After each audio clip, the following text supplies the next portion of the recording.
tuned in to Repco Muscle Garage, the home of New Zealand's toughest muscle cars, hot rods and street machines. Proudly brought to you by Repco, in association with Mount Shop, Maguire's and Rislone. Later, we head down to Southland to check out a shop doing seriously impressive work from the chassis up, real steel. And then shoot up to Taranaki to visit another shop doing pretty iconic work too, custom street rides. But first, thanks to Rislone, we're heading out west to get the lowdown on this 1970 SS Chevelle. For over 20 years, it's been a fixture on the Auckland car scene, turning up at plenty of shows and plenty of drag racing events too. Tough as, fairly tidy, bar a few scuffs, it's a car with loads of charisma. And to add to the charm, the SS also comes with a pretty interesting history. It belongs to West Aucklander Eric Van Gils, a V8 obsessive since high school, who instantly fell in love with the Chevelle's distinctive look back in the day and hasn't looked back since. The car came into the country in 1973 and I bought it 2001, so I had it 21 years now. 21 years ago, there weren't many in the country and that was really appealing. When I first laid eyes on a Chevelle, I kind of thought, wow, you know, it's not your normal Mustang, Camaro. And I thought, wow, this is something special. And it's got 2 doors and a big block, why wouldn't you have it? It's not a drag car, although I really like drag racing it, but it's more street that, you know, is pretty handy at the drag strip. I like factory American muscle cars. When you look at this, you know, from a distance, it's got Krager mags and not too much else going on. Until you start it up or drive down the road. I say it's not a show car. You know, it's a 10-metre show car, so as long as you're not too close to it, it's a show car. Eric's had the car 2 decades now, and while there's been a few changes to it over that time, the big tweaks have really come in the last couple of years. To keep things cost-effective, he's focused more on go than show. And now, with nearly 800 horsepower to draw upon, Eric's pretty happy with that approach. So 21 years of ownership. Probably about a good 10 years ago, I knew I was going to do what I've done, but that didn't happen straight away. It was about 2018 when I first started looking into that, and I started ordering bits and pieces, suspension, brakes, because I knew what sort of the upcoming power was. Really, the catalyst behind doing it then was I had some money then. I don't have a lot of money to throw at this, you know, family come first. I'm always busy at work, but I've always put 50 bucks away a week. So, you know, there's 2 things guys want to know about my car. It's how much horsepower and what did it cost? Well, you know, it's a bit over 780 horsepower and it cost me 50 bucks a week. And that power isn't going to waste, with Eric making regular appearances at the track, most recently at the Father's Day drags. It's something he loves, and with a little help from some of the country's finest, including Reese Fish and Mike Barry, he's running some impressive numbers. Drag racing's a little bit addictive. Once you go down there, I think it's, you know, you're kind of hooked. And once I took this down, yeah, man, it was good fun. I've been drag racing it ever since I've got it. Pretty sure I was doing 13 4s when I first got it. Sort of more recently, I've, you know, changed diff ratios, a stall converter, put some Hoosiers on the back and got it down to 12.8 with the old engine. There was a lot of fun just trying to extract a few tenths, you know, but we really got to the end of the old engine's potential, hence this evolution. I enlisted the help of Reese Fish and he built a 509 big block for me. It exceeded expectations. It's making just a touch over 780 horsepower now, which is probably about double what I had.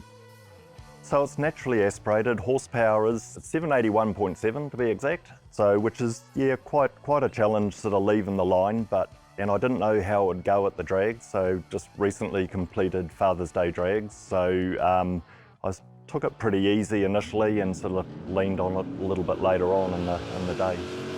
The brakes, I always knew I was going to upgrade them, put some more power in. You need, you know, good stopping power. So I went with 12-inch Willwoods at the front, 11 at the back. Went with a Hydro Boost brake system as the engine wasn't creating quite enough vacuum.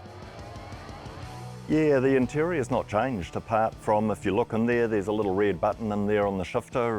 That's my line lock. Otherwise, it's pretty much, you know, as I got it. I've got some aftermarket gauges that look factory.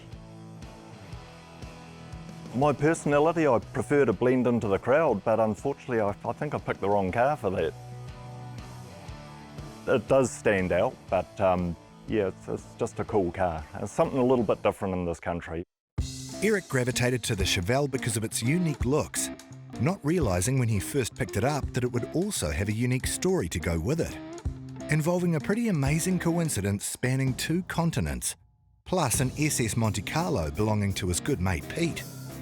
Yeah, it's a cool little story about this car. So the very first car show with my ownership, when I was backing in, this guy was pointing at my car and, you know, and by the time I'd stopped, he's standing at my door suggesting that he might have owned this car brand new. And cut a long story short, yeah, him and a buddy bought this car and his buddy bought a 70 SS Monte Carlo and they cruised the States and Canada together. And both cars came back into the country in '73 and, you know, went their separate ways.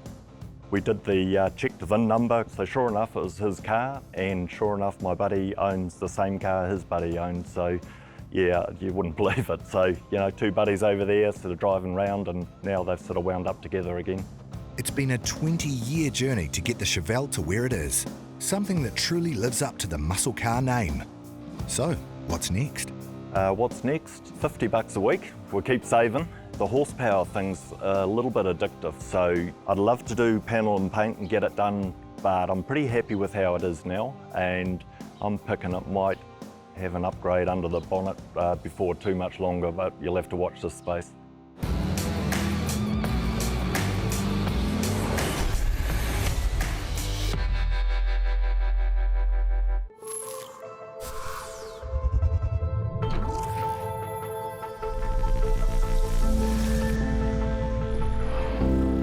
Advanced protection of hybrid ceramic.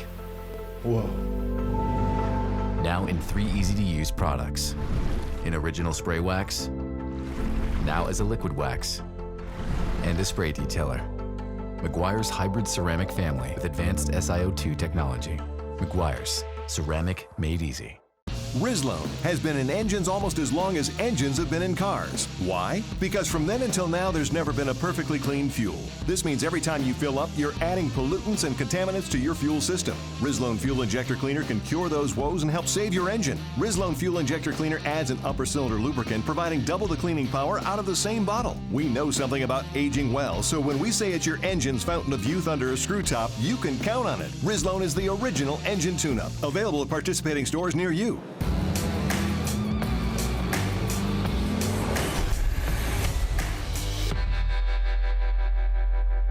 Welcome back to Repco Muscle Garage. Next up, thanks to our mates at the Mount Shop, we're Southland bound. Riverton to be exact, Heartland V8 country. And tucked away in this small town is a shop whose work is making a big impression. The team at Real Steel have been going for around 5 years now, and they've definitely made a name for themselves. Take one look at their immaculate chassis and you'll see why. This is world-class work, with a Southland twist. So, where did the Real Steel journey start, and where's it heading? Real Steel come together, it was about 5 years ago now. It come together with me and Scotty working on Brendan Shearing's Wild HQ.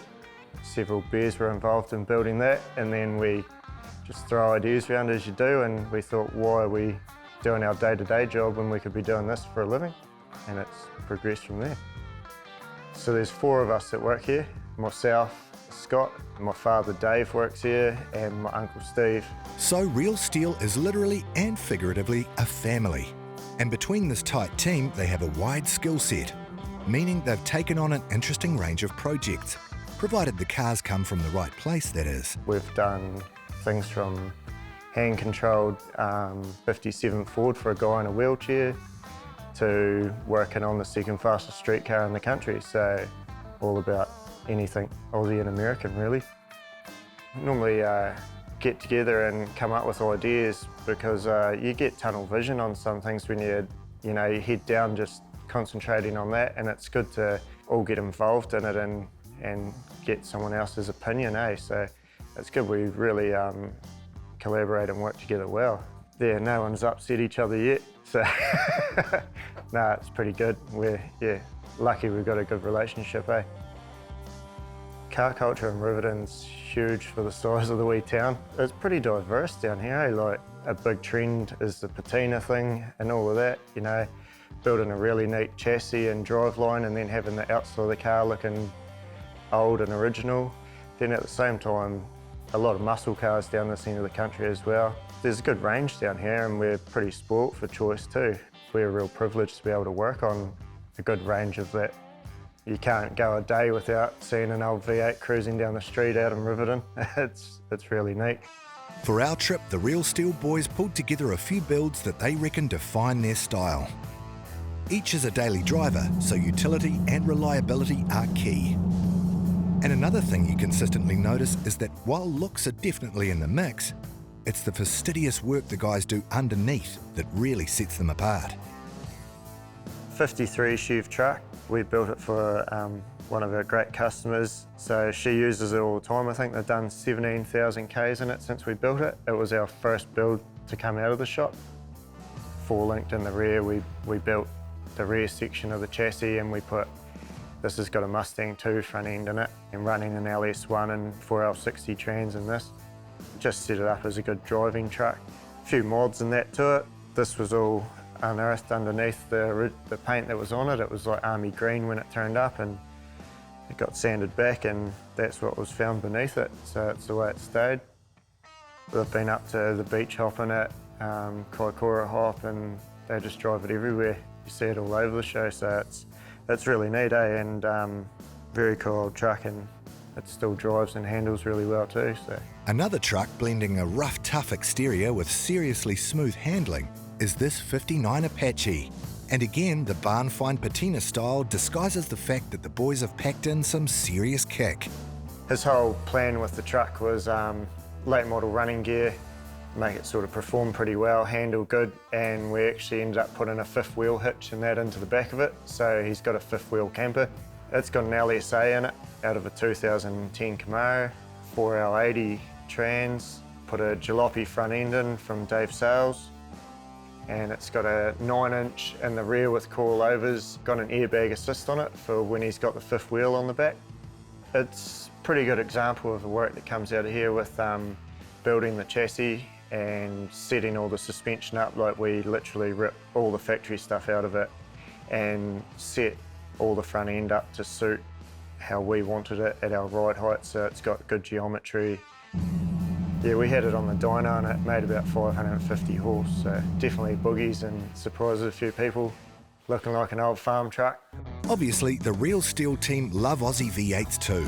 And this mean-as 69 Monaro, complete with bespoke back half chassis and 4-linked rear end, is a great example of what they do when they get their hands on them. This thing here is HT GTS Monaro, local car to Southland. When that came in here, it was sort of pretty stock. It had a wee 283 in it. Plucked that out. We put a 383 in it and tunnel rammed it. And we also put a Hughes Turbo 350 behind that. 4-linked the whole rear end and built a whole rear clip for it, rear chassis, and tubbed the rear end of it. And it's running a 9-inch in the back with a bolt-through head and all the good stuff as well. So the customer's really happy and it's done a lot of miles since it's been back on the road. Performs and goes pretty well now. It's like a go-kart to drive. Yep, these guys love giving classics a new lease on life. And that distinctive approach is helping to ensure their future's looking pretty exciting too. We're actually sort of in the process of looking to expand the workshop. We just want to get as many of these old cars on the road and see them out and people enjoying them. Just try and keep up with the demand of what's going on, you know. Real Steel is all about customs, Riverton style. Tough exteriors hiding plenty of craftsmanship and innovation. Their way, no compromises. Planning something, building it, and seeing it operate and everything work how you planned is so rewarding. It wasn't too long ago, Mum and Dad were going through some old school stuff and they found a thing from when I was 5, and it was when I grow up I want to have my own hot rod shop. And Yeah, it's ended up like that. Having my father work for me and my uncle along our side too, it's pretty cool, it's pretty special. Tucked away just off State Highway 3, you might not have come across this bustling and expanding workshop, but you'll be sure to know their work. Custom Street Rides, we're based here in Inglewood, Taranaki, and are a custom and classic restoration rod shop. So doing everything from restorations through full customs, ground up. Everything here is done in-house. Engineering, fabrication, mechanical, auto electrical, panel, paint, you name it, the whole 9 yards are covered. Mostly American and Australian. We do a bit of British stuff as well. A vehicle comes in, a client wants it done in a certain way, it is their dream. They may have been dreaming about this for 5 years, it could have been 25 years. And we're lucky enough to be able to do that for them. So it's essential that we get it right, because we all hear the stories out there where it doesn't go right for somebody. We don't want that certainly coming from here. Recently completed, Jason Wells' Big Fin 59 Caddy Coupe was a bit of a curveball. Originally booked in for an air ride install, the goalposts shifted after arriving at Custom Street Rides.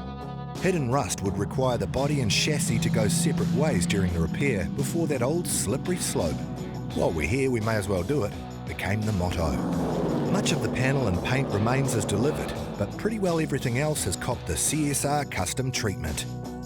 Similarly, Colin and Shelley Pope's award-winning 51 Chevy pickup was engineered at CSR from the ground up.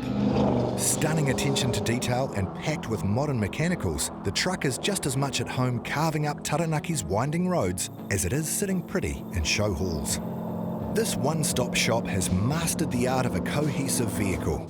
For Kevin and his team, that means starting where possible with a solid game plan.